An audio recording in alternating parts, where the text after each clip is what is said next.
Hello friends, good morning. মিষ্টি মহা ব্লগে তোমাদের অনেক অনেক ধন্যবাদ। তো ফ্রেন্ডস, আজকে আমি গোপালের ভোগ রান্না করব। মানে কালকে পুজো হয়েছে আজকে সকালবেলায়। তো তোমাদের দেখাচ্ছি। আমি এখন দেখো ডাল ভাজছি, মুগের ডাল। আর তোমার একটা সবজি করব। দেখো সবজি কুটে রেখেছি। এটা পটল, কুমড়ো কুমড়ো আর এখানে সব আলু টালু সব আছে, একসঙ্গে কুটে রেখেছি। আর মশলাও করা হয়ে গেছে। আর খিচুড়ি করব ওদের জন্য, কয়েকটা বাচ্চা খাওয়াবো। তো তোমরা দেখো আমি কিভাবে খিচুড়ি রান্নাটা করি আর সবজি করি। তো চলো দেখতে থাকো।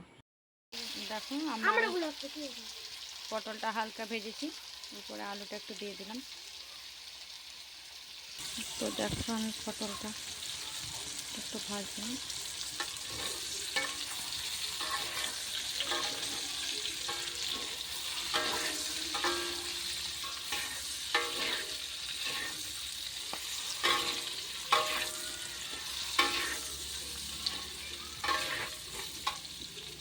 দেখো আমি এই সবজিটা দিয়ে দেবো, কুমড়ো আছে।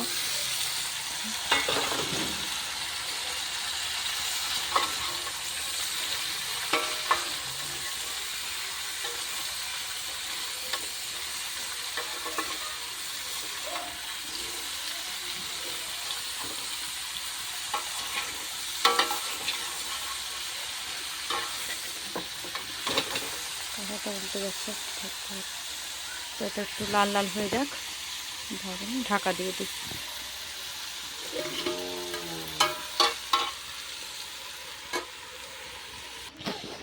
দেখো আমি চালটা ধুয়ে নিয়েছি, আর আগে আমি ডাল উনুনে এখানে দিয়ে দিয়েছি।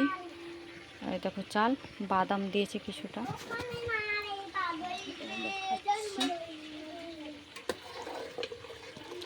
এই দেখো চাল ডাল দিয়ে দিয়েছি।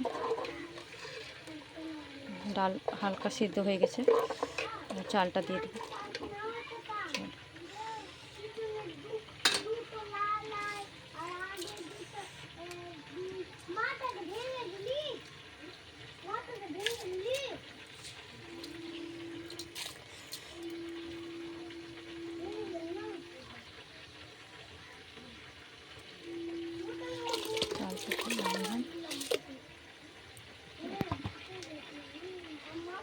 দেখো তরকারিটা আমার হালকা সিদ্ধ হয়ে গেছে।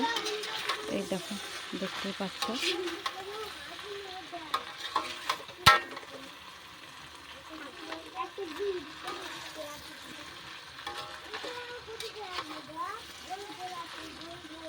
আর একটু সিদ্ধ হয়ে যায়, তখন মশলা কষি।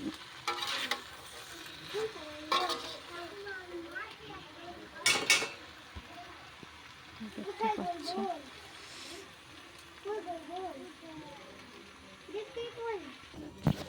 দেখো আমার সবজিগুলো দেখো নামিয়ে নিয়েছি। তো এবার তেল দিয়ে নেব কড়াইয়ে।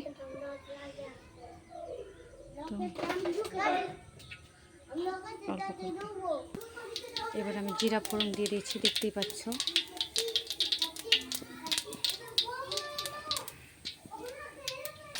তো দেখতেই পাচ্ছ আমি এখানে টমেটো দিয়ে দিয়েছি।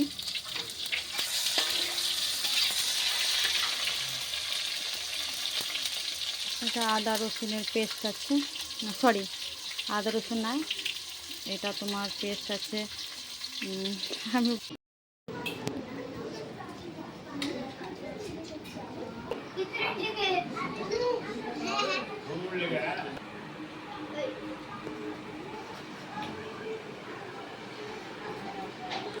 তো দেখো ফ্রেন্ডস, আমি গোপালেরও ভোগ দিয়ে দিয়েছি, আর ছোটো ছোটো গোপালদেরকে একটু অন্ন খাইয়ে দিলাম, মানে খিচুড়ি খাওয়ালাম।